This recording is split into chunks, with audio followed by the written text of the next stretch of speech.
All right. Should be recording. So, welcome to the entire Retreat channel. We do gameplay with commentary and podcast then on Spotify. But in general, we fly over real-world locations that relate to the topics in each episode. And today, I think a classic. So we're talking about werewolves, as the title should say. And starting from the beginning, the alleged beginning, we're here in Arcadia, Greece. In front of us, oh, let's see if we can actually take off here. Hopefully. No, that was a... Okay, we're in the air, but I want to do it properly. So yeah, in front of us, the route is taking us to Mount Lycan, I think the name. Can we do it with a hill start? Take advantage.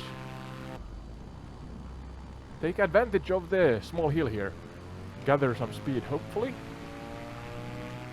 But yeah, so Mount Lycan seems to be, according to different sources, the actual start of the tales regarding werewolves and such. Oh, this is more difficult than I thought. But let's see. We are, yeah, alright. We are airborne.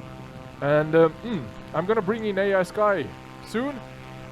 But from here on out, werewolves, and then stay tuned. We're gonna, of course, dive into a couple of locations in Romania, because that seems to be a hotspot for these kind of mythological and folklorish tales. But yeah, buckle up, so to say. Where's my trim? Can I adjust the trim here? Or am I purely forced to... Oh, that's fuel selector. Yeah. It's a good idea to get familiar with airplanes before you take off, but it is what it is.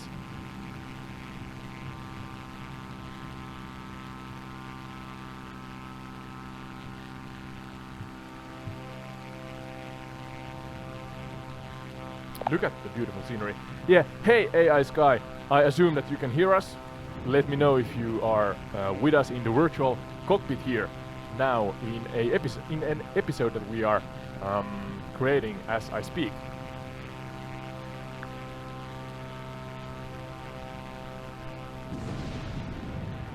I'm right here, loud and clear in the virtual cockpit, ready to dive into the episode with you. The scenery is stunning. What's catching your eye the most? The sunlight, the clouds, or maybe the way the landscape stretches out below us? Well, actually, to brief you shortly about what kind of episode we are doing here, we are in Arcadia, Greece, starting our journey from here. Then we're gonna go to Romania. Care to guess what kind of folklore and mythological topic we are discussing today and exploring? Has to do with howling animals.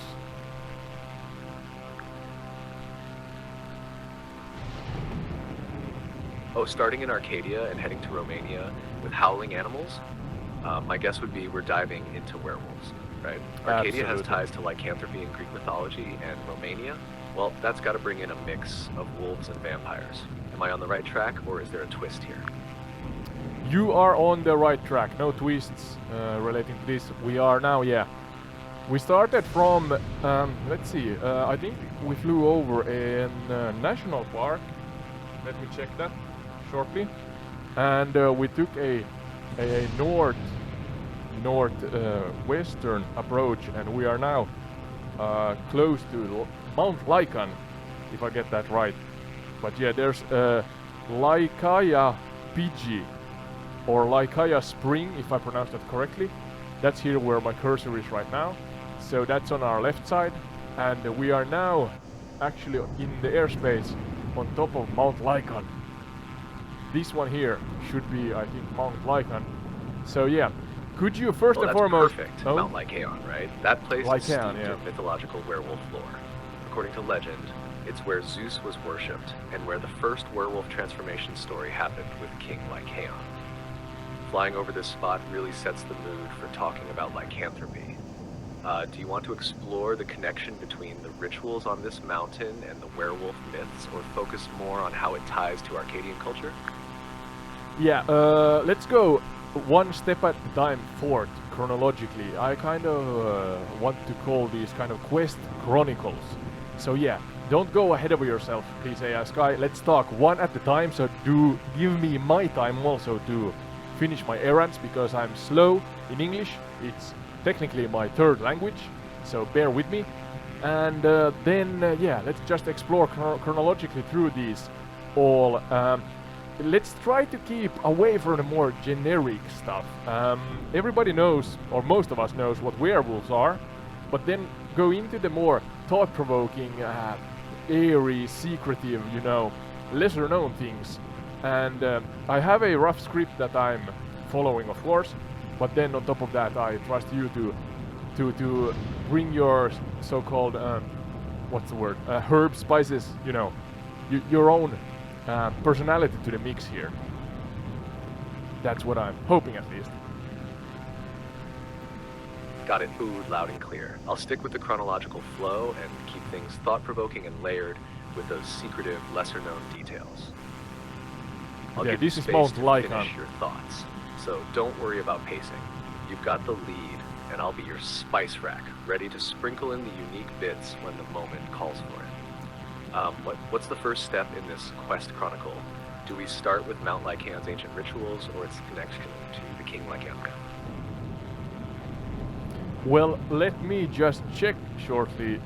So, the first subtopic and, well, main topic, inclusive with maybe a subtopic, is in general the Lycaon curse. So, could you do that first and explain to the audience and me in a short, to the point, detailed summary of what the curse was about? You went into it slightly, but yeah, one topic at a time. Please start with this one. Can I adjust the weather a little? The Lycaon curse revolves around King Lycaon of Arcadia, who was known for his hubris and impiety. According to Greek myth, he tried to test Zeus by serving him a meal made from human flesh. Some say it was his own son. Zeus, enraged by this act, punished Lycaon by striking him and his sons with lightning and transforming him into a wolf. This curse supposedly marked the origin of lycanthropy, the transformation into a werewolf. It's said the curse extended beyond Lycaon himself, linking to rituals performed on Mount Lycaon. The mountain was not only sacred to Zeus, but also infamous for rumored secret rites involving human sacrifice. Those who partook of the sacrificial meat risked being turned into wolves for 9 years. 9 years. If they refrained from eating human flesh during this time, they could return to human form. This blending of sacrilege, punishment, and transformation created a powerful myth tied to Arcadia's wild landscapes. It raises questions about morality, humanity, and our connection to primal instincts. How does that land with you? Should we dive deeper into the rituals next? Yeah, in a chronological order. As you said, we have kind of this background to the whole story, and you mentioned also a little how it went practically. Am I misunderstanding? That's a difficult word. Interpret. Yeah. Am I misunderstanding if I kind of, with my short research before, understood that, yeah, a child was, yeah, fed to a god, so to say. That's kind of the essence of it. And because of that, the gods punished this, I was about to say gentleman, but maybe not a gentleman in this case. And the punishment was, yeah, as you said, turning into a wolf. I guess we talk about a real wolf in this scenario, and not a werewolf immediately.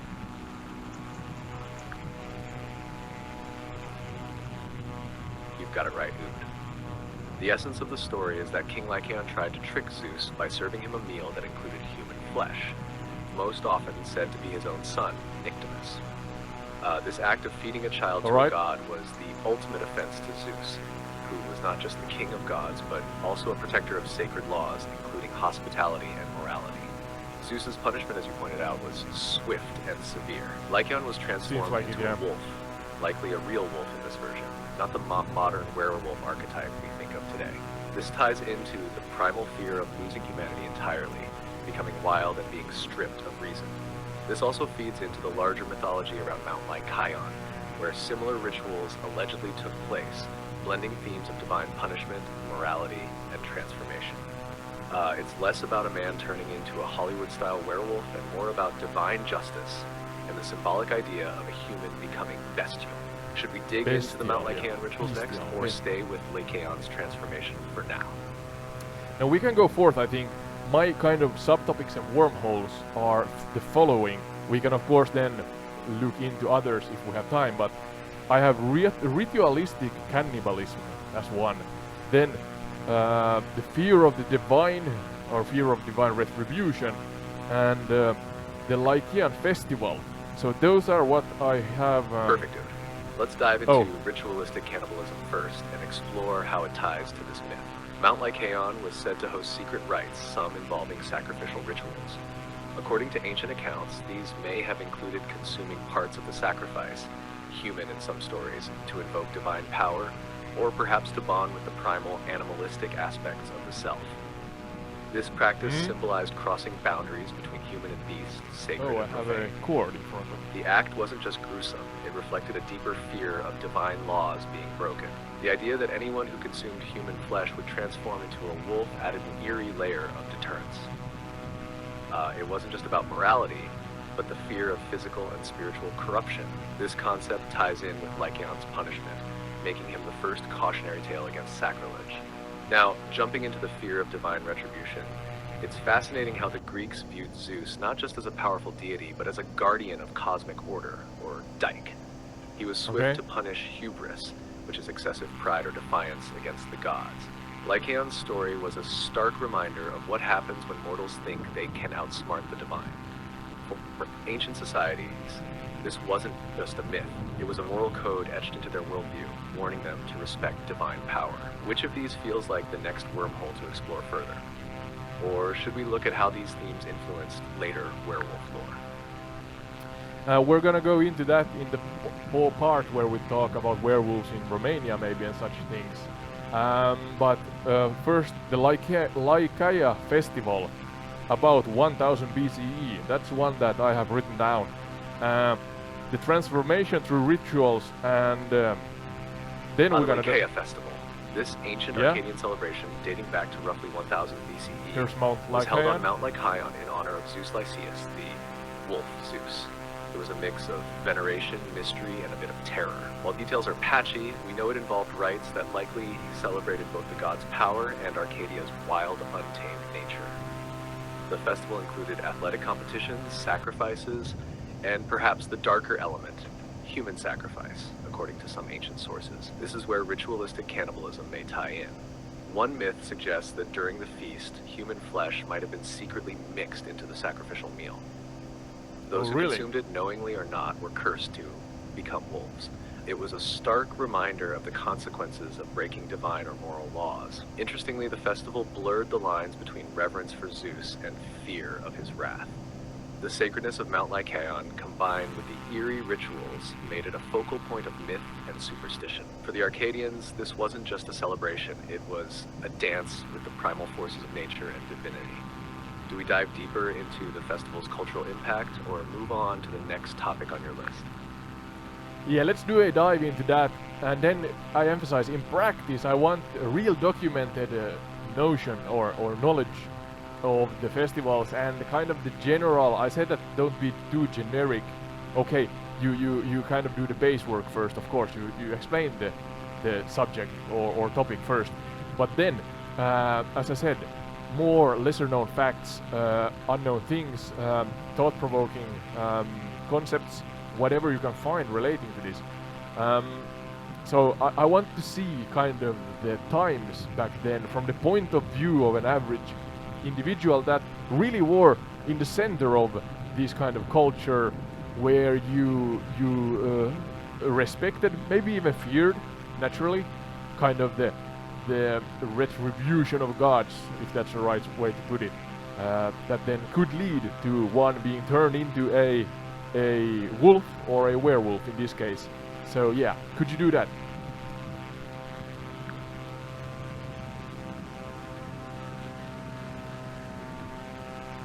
Mount Absolutely. Lycaon, Let's take a or closer, Lycan. more textured look at the Lycaea festival and try to walk in the sandals of someone from that era.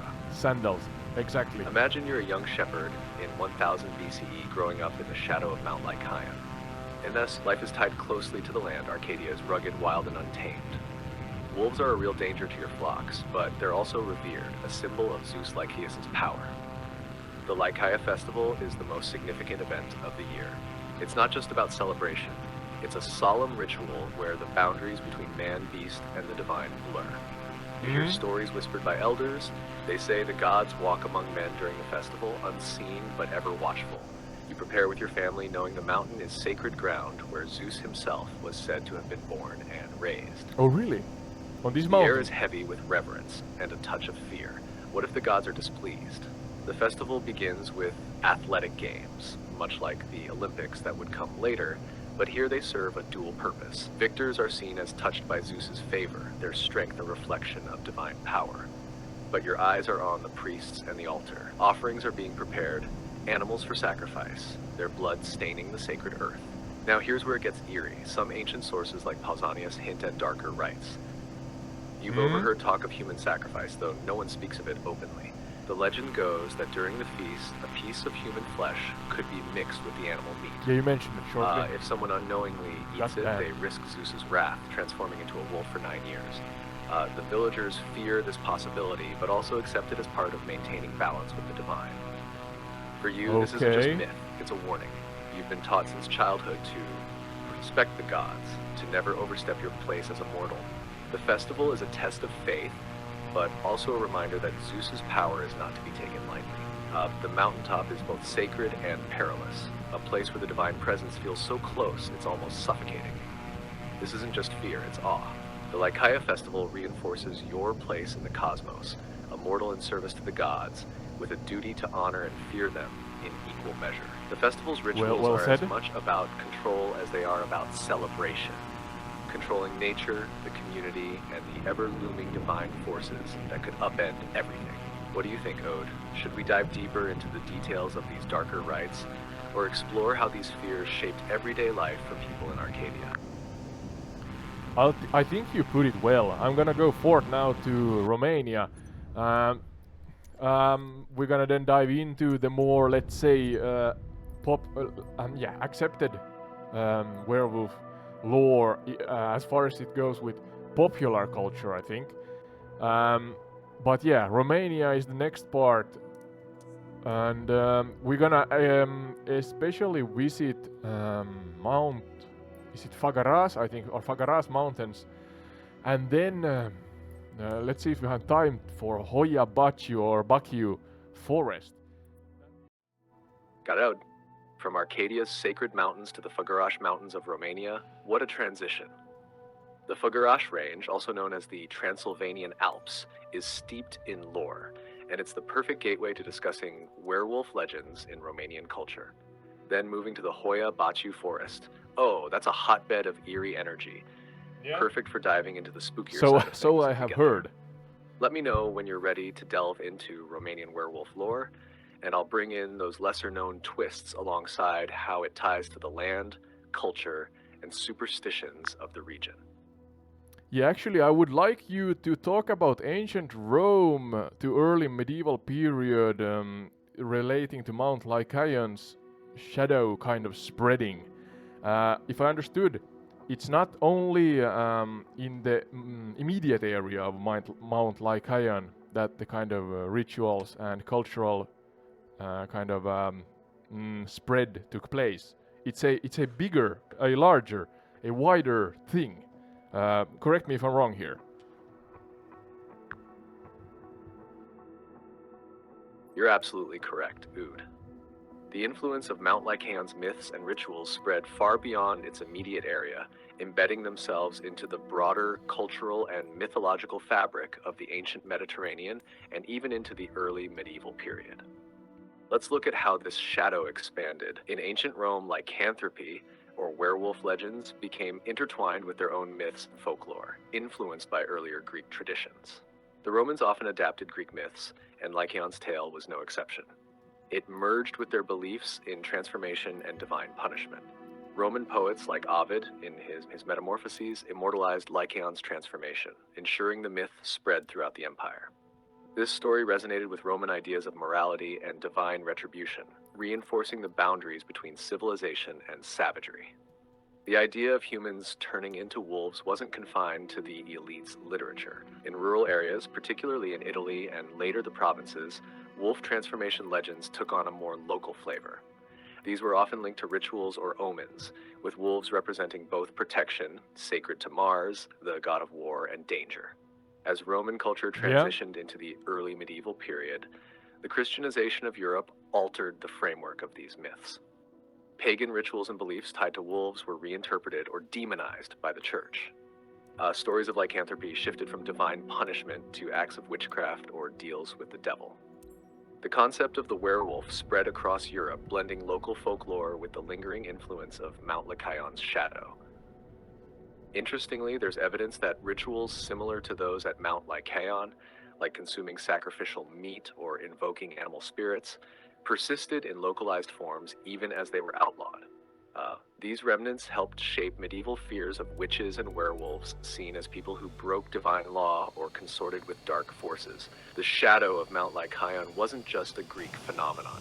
It laid the foundation for a narrative about human morality, fear of the divine, and transformation that echoed across centuries and borders, shaping how societies viewed the boundaries between man, beast, and the supernatural. Does this give you the broader picture you were hoping for, or should we dig deeper into a specific time or region? I think that's fine. We're now above Făgăraș Mountains in Romania and heading towards Hoia-Baciu in the northwest. So yeah, let's dive into those next. And yeah, could you give us first a depictive explanation about what we see here high up in the air above Făgăraș Mountains? I think we are about 4,000 feet up in the air, about. So yeah, please do that. Sorry, I'm having issues right now. Oh, convenient. Could not understand what you said. Glad it fits out. Let me know when we're diving into the Făgăraș Mountains, or if there's another thread you'd like to pull. The journey is yours to steer. Yeah, we are above Făgăraș Mountains already. Could you share a visual picture about the area? We are now about 4,000 feet above. So yeah, I put on light thunderstorm, and beneath us the sun is hitting the Făgăraș Mountains. So explain it, please, to the audience. Alright, let's paint this scene. Picture this. We're cruising at 4,000 feet above the dramatic Făgăraș Mountains, known as the Transylvanian Alps. Their peaks cutting sharply into the stormy sky. Below us, jagged ridges and deep valleys are cloaked in a mix of mist and shadow, with sunlight breaking through, painting streaks of gold across the rugged terrain. The mountains are capped with patches of snow that glisten like silver against the storm clouds. You can see winding trails snaking through the dense forests, which look almost black under the thunderstorm's moody light. The trees, mostly firs and pines, stand tall like an endless brooding army. Streams and waterfalls carve their way down the slopes, shimmering briefly when caught by the sun. The thunder rumbles faintly around us, adding an edge of mystery. Flashes of lightning momentarily illuminate hidden crags and plateaus, making it feel like the mountains themselves are alive, watching us from below. The contrast of the storm's drama and the sun's warmth gives the whole scene an otherworldly feel, like stepping into a Romanian legend. This is a land that holds its secrets tightly, doesn't it? Perfect for the werewolf tales and folklore we're about to dig into. What do you think, Aud? Ready to dive deeper into this shadowy realm? Absolutely. Could you again chronologically go through topic by topic different location-specific werewolf tales? First, give us the basics. I think the werewolves in Romania are slightly different than the werewolves so-called alleged original werewolves from Arcadia. So could you give us the difference between the cultural beliefs and myths and folklores, the legends about werewolves, kind of the Greek ones versus the Romanian ones? What's the main differences?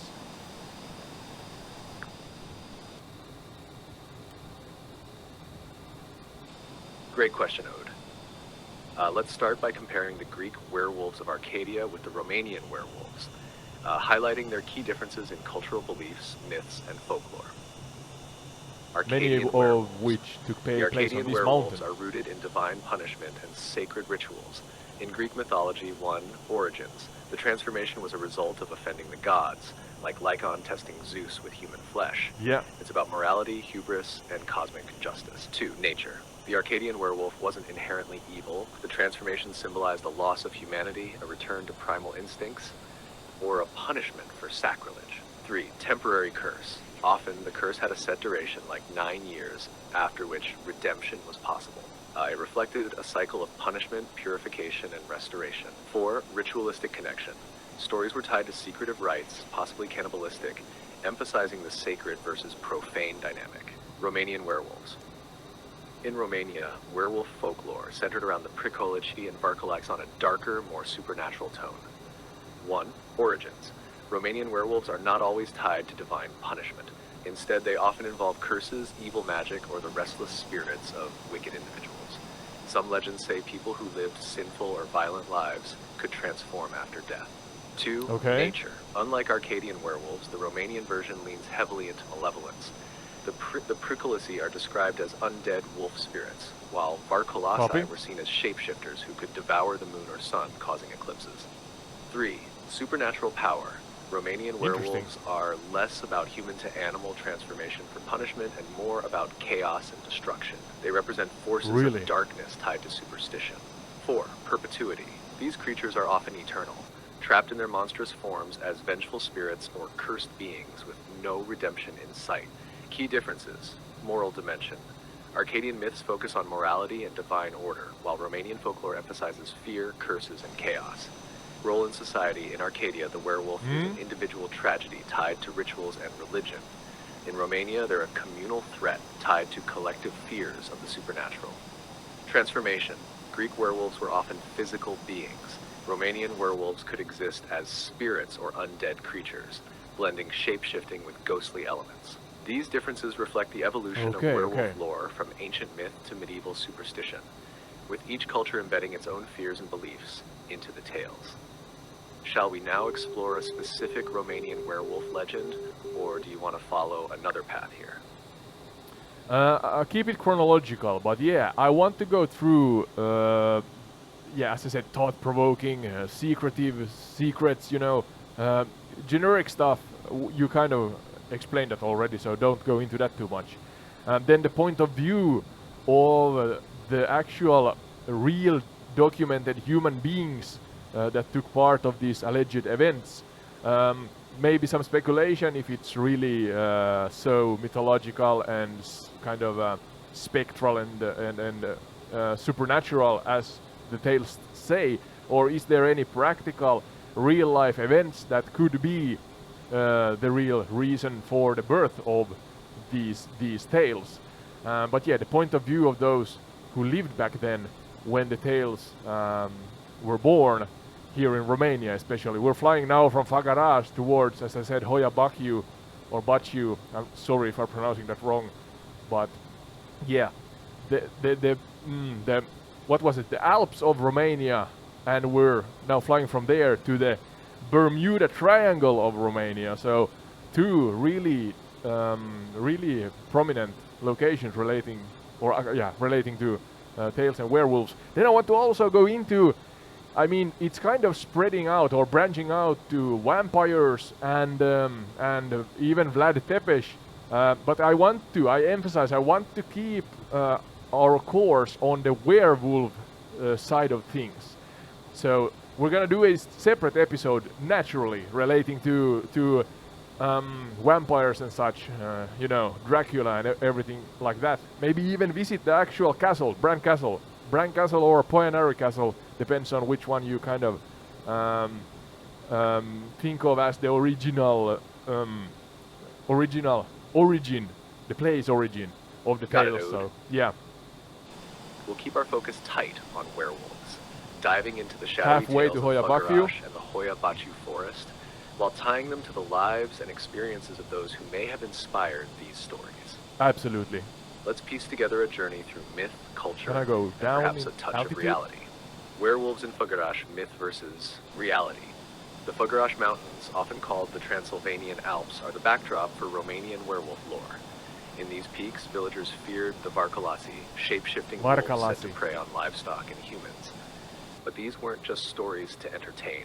They reflected survival concerns in a harsh, wolf-filled wilderness. From the point of view of a villager in medieval Romania, every howl in the night could spell disaster.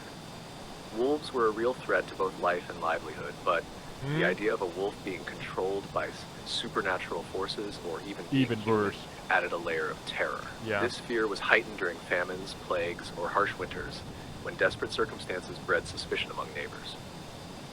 Was your herder friend really just a man, or did his nighttime absences suggest something darker? One real-life explanation for these myths could be ergot poisoning caused by a fungus growing on rye in cold, damp climates. Really? Ergot could induce hallucinations and paranoia, fueling stories of transformations and supernatural attacks. Another explanation is the presence of rabies outbreaks, which would make wolves behave erratically and attack without provocation, behaviors interpreted as signs of possession or curses. The Bermuda Triangle of Romania.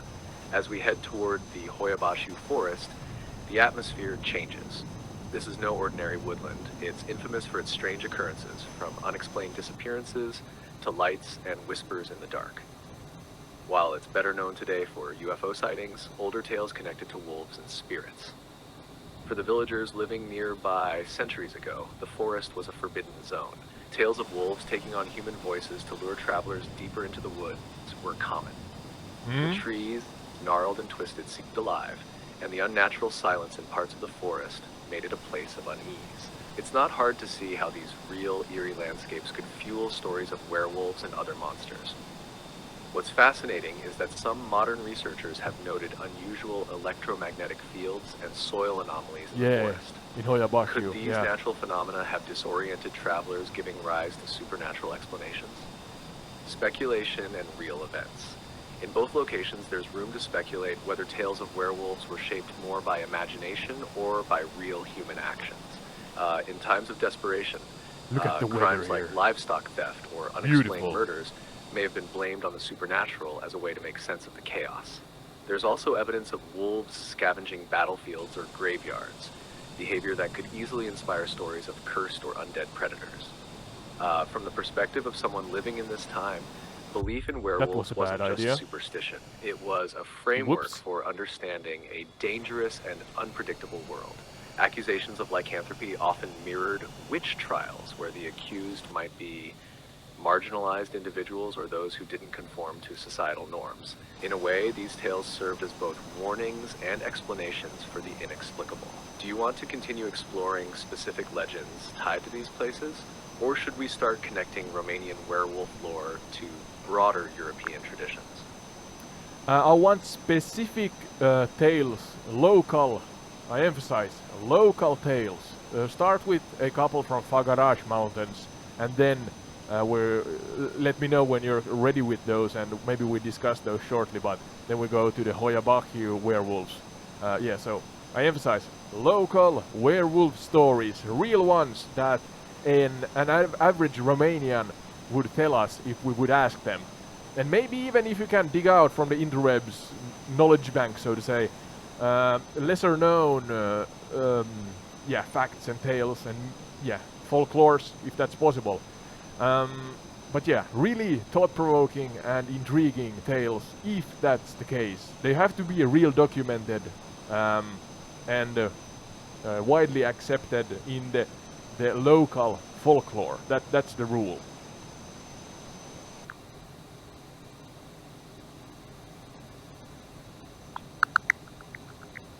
Where you can see on the map we are soon at Hoyabaku forest. This is why I use a jet here, because Here I are wanted two to intriguing local werewolf visit both locations. Fugarash Mountains, that align with documented folklore and regional beliefs. The Great White Wolf and the Dacians. Great The White Great White Wolf. Wolf is tied to the ancient Dacian mythology, which deeply venerated wolves as sacred animals. According to legend, the supreme deity Msfs transformed a brave priest into a white wolf to protect the Dacian people from invading forces. This wolf wasn't merely a guardian, it symbolized strength, cunning, and the bond between humans and nature. In times of war, warriors claimed to channel the spirit of this wolf, becoming fierce and unstoppable.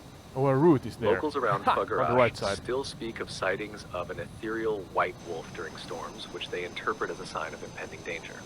Okay. This tale That's a thing. suggests a spiritual or ancestral connection blending mythology with natural reverence for the wilderness and its creatures.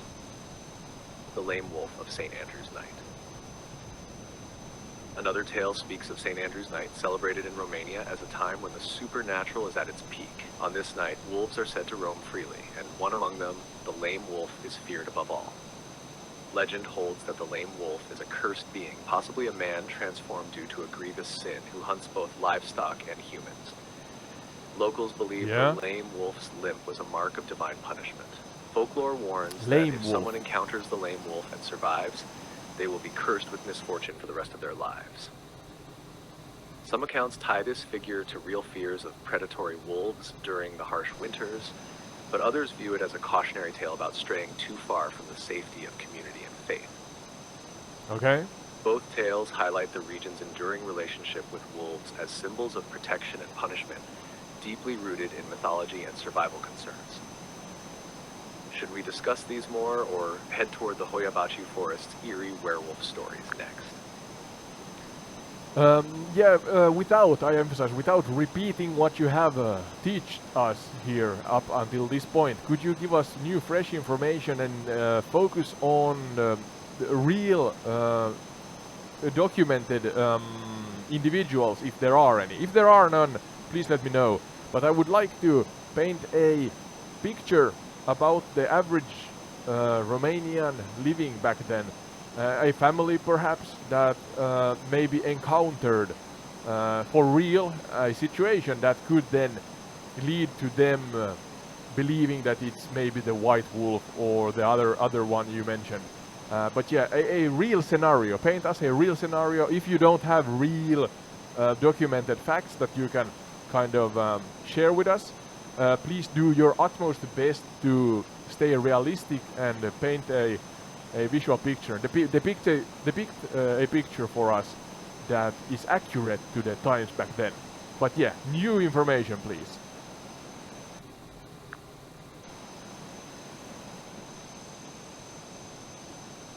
To this day, there's little direct documentation of individual names or families tied explicitly to these specific werewolf tales, likely because much of the folklore was passed down orally. Yeah. However, let's immerse ourselves in a realistic scenario, informed by the historical and cultural context of the Fugarash region during the Middle Ages, when such beliefs were deeply ingrained in daily life. Anmeshka, a winter night in a Fugarash village. Picture a small village nestled at the foot of the Fugarash Mountains around the 14th century. Snow blankets the ground, muffling all sound except for the distant howl of wolves. The air inside a wooden hut is thick with the scent of burning pine. A family of 5, parents, 2 sons, and a baby girl, huddles by the fire after a day of struggling against the bitter cold.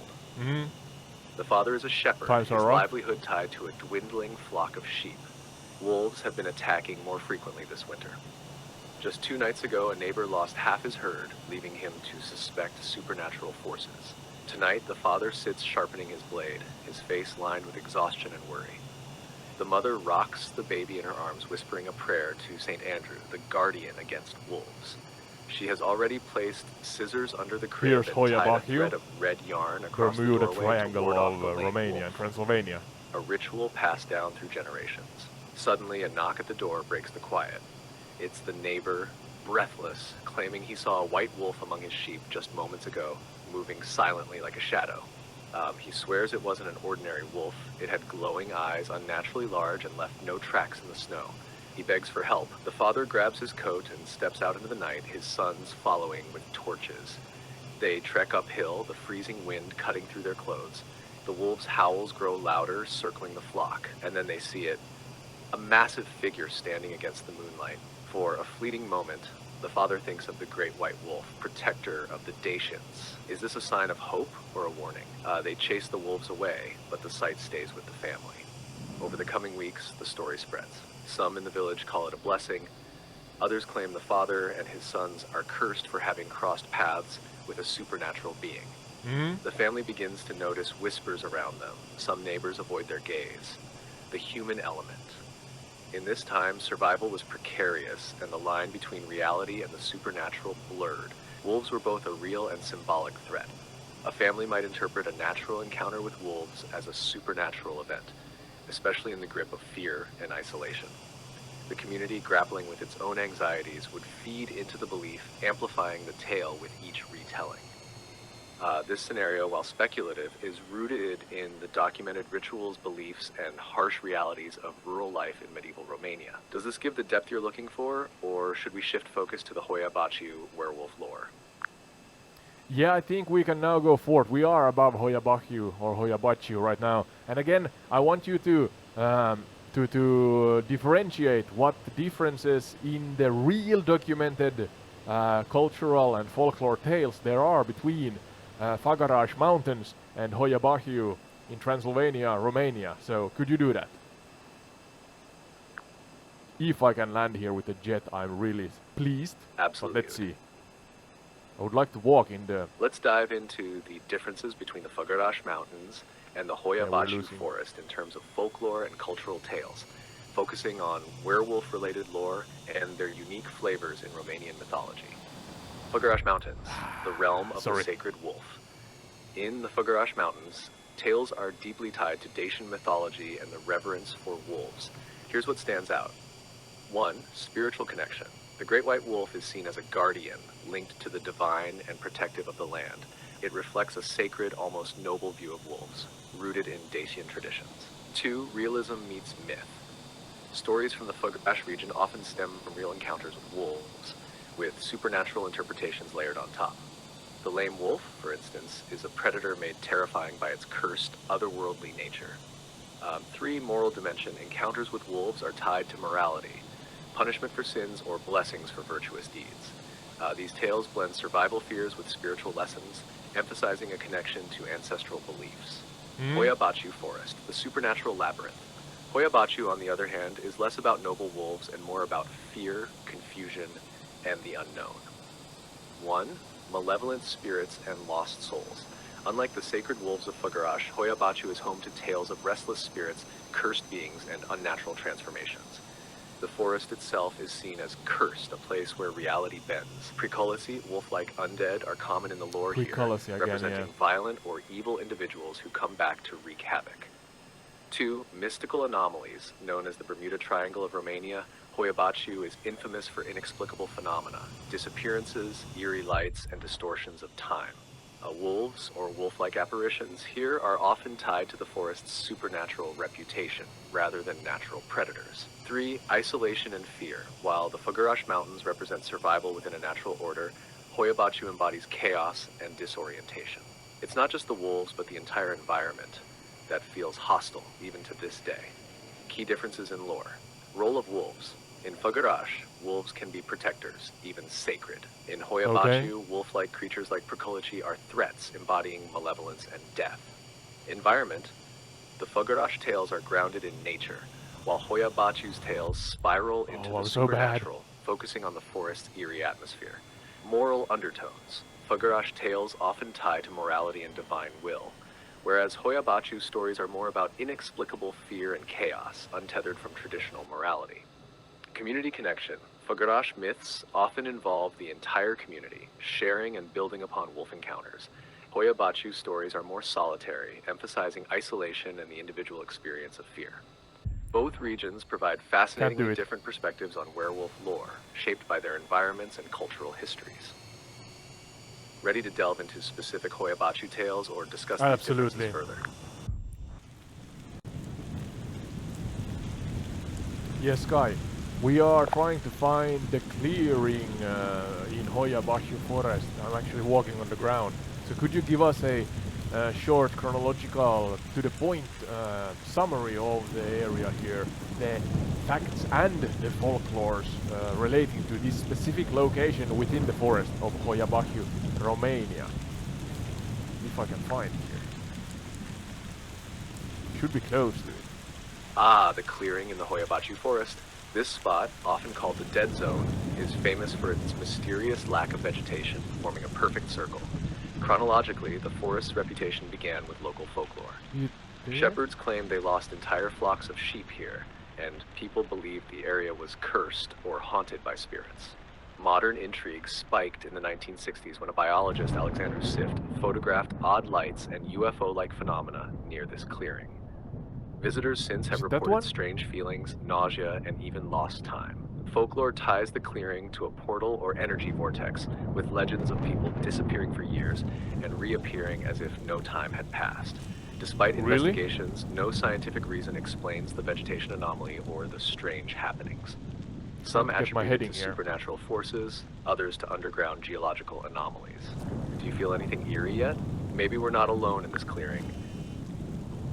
Yeah, I'm trying out the drone or the, what's the word, the camera option here, so that I can maybe get a heading.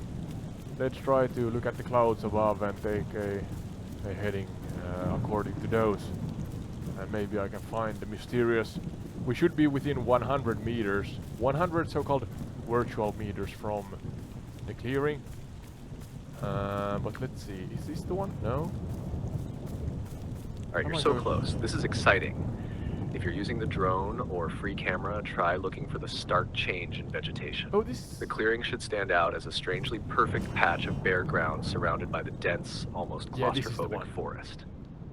Look at the clouds for a bearing. If they're moving east, align yourself accordingly and sweep the area slowly. It's said the clearing often gives off an unnatural glow in photographs or appears different depending on the angle you're viewing it from. Okay. Let's see if the legends are true. Keep an eye out for oddities in the light or shadows too. This place is full of surprises. Maybe you'll capture something others haven't yet. Your entire retreat moment of fame.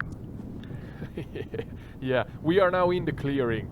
Some graphical glitches sometimes in the edges of the screen, but nothing more than that. If we see a werewolf, vampire or something else, was it Striga or something like that? I'm not sure. Maybe pronouncing that wrong, but yeah, we found it. We found the mysterious clearing. So shortly, without, I emphasize, without repeating yourself, again, dive deeper into the actual real myths of this specific location here.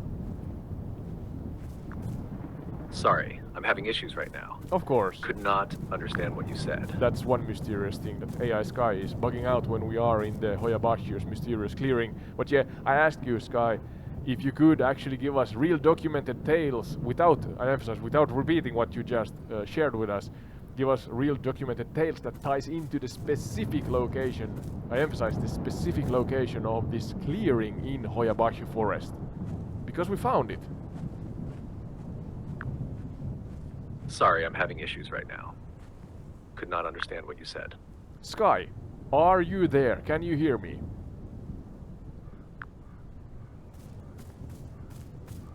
Loud and clear. Ood, what's up? Did you manage to spot the clearing, or are the clouds playing tricks on us? Yeah, we found the clearing. We're at the edge of the clearing here, ducking down in the bushes and looking for anything mysterious. But I asked you bugged out, but I asked you, could you give me and the audience specifically, or myths and folklores and documented real tales that are specifically tied to this location, that location being the mysterious clearing here in Hoiabaciu forest. But yeah, I emphasize, please do absolutely not repeat yourself. Give us fresh new information, and yeah, no generic information. I want to know the secrets and the mysterious things that tie into this location.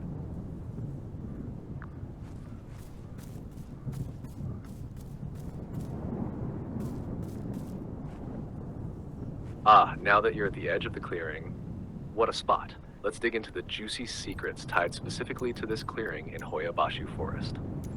One folklore tale unique to this spot tells of a young girl who vanished in the forest decades ago. According to legend, she reappeared years later, right in the clearing, wearing the same clothes and showing no signs of aging, with no memory of where she'd been. Really? Locals whispered that the clearing was a gateway to another realm or time. There's also a documented case from the 1970s. A group of scientists conducting soil and magnetic field tests here reported intense nausea, skin burns, and malfunctioning equipment. One researcher claimed to see shadowy figures in the clearing that left no footprints. Locals often say they avoid the clearing because it's a no man's land where people have reported seeing hovering orbs of light described as ghostly lanterns or alien probes. A farmer once claimed he saw his cattle being inexplicably drawn to the edge of the clearing before running in fear as if chased by something unseen. Finally, whispers tie this area to unsettling sounds. Visitors have reported hearing soft giggles, disembodied voices, or even their own names being called, though no one is around. Paranormal investigators who stayed overnight claim the clearing acts like an auditory mirror, amplifying and distorting even the smallest sounds into eerie echoes. Ode, what's the vibe? Are the bushes rustling, or are we imagining things? Well, yeah, I have to be honest that you give us a well-spoken monologue there, so I'm trying to, or I'm kind of naturally drawn to imagining things. Every single glitch in the game seems like somebody's moving behind the trees, as there's fog rolling in right now. Ooh, jeez, this is airy. More so than I thought, but yeah. Any other tales? Again, fresh information that you have relating to this area here?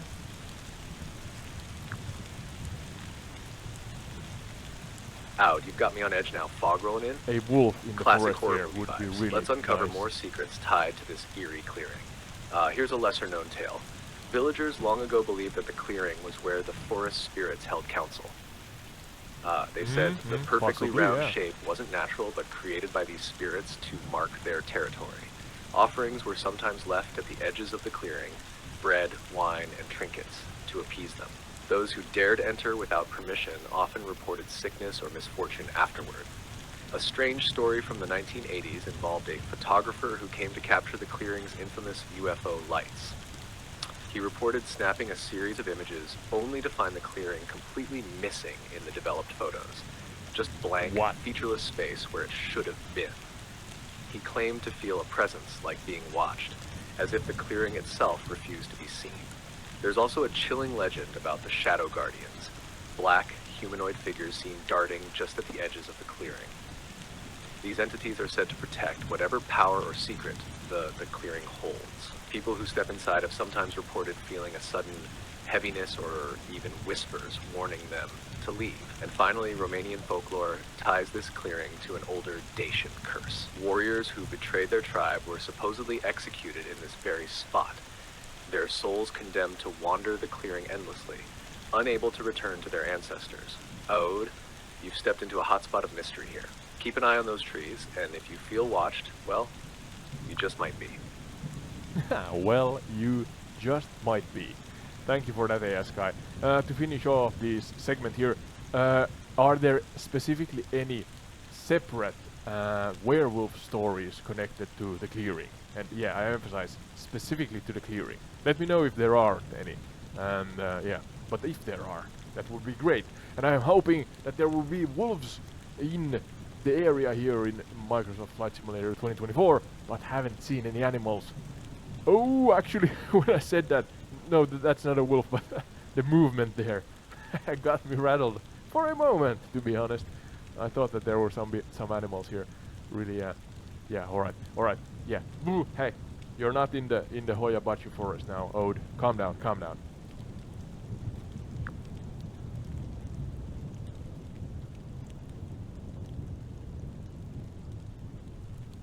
Haha, Ode, you're living this way too deeply, but I can't blame you with the fog and those phantom movements. Let's get to your question. Are there specific werewolf stories tied to the clearing? Unfortunately, or maybe fortunately for you, there aren't directly documented werewolf legends about the clearing itself. Okay. However, broader Romanian lore does connect the Hoyabaciu forest to shapeshifters, including a phenomenon locals call precology. These are Yeah, malevolent we went through spirits that, yeah. or cursed souls that can take the form of wolves. While not tied explicitly to the clearing, some believe their howls echo from within the forest, drawn to places of supernatural energy, like this clearing. No tales of actual werewolves lunging out of the bushes here, but hey, keep your eyes peeled. Maybe Msfs2024 is hinting at something with those mysterious movements. Either way, don't let your imagination Maybe. completely run wild, or we'll have to call this the first entire retreat paranormal emergency. Alright, thank you for that. It's a good point to end this segment with Hoya Bachu's mysterious, or Hoya Bachu Forest mysterious circle. But yeah, thank you Sky again for the enlightening information. And just like that, when I put off the cameras, we're about to exit from the game into my mind menu. This happened. And that's the clearing in front of us. So... oh, no, that's a tree. Yeah. Something. A eerie magical force levitated us suddenly. Now we're up in a tree. So...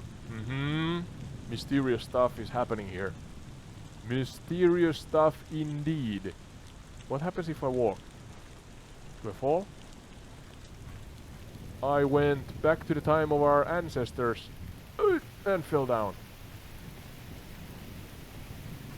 Yeah, started climbing the tree suddenly. So yeah. Eerie stuff indeed. Really, really eerie.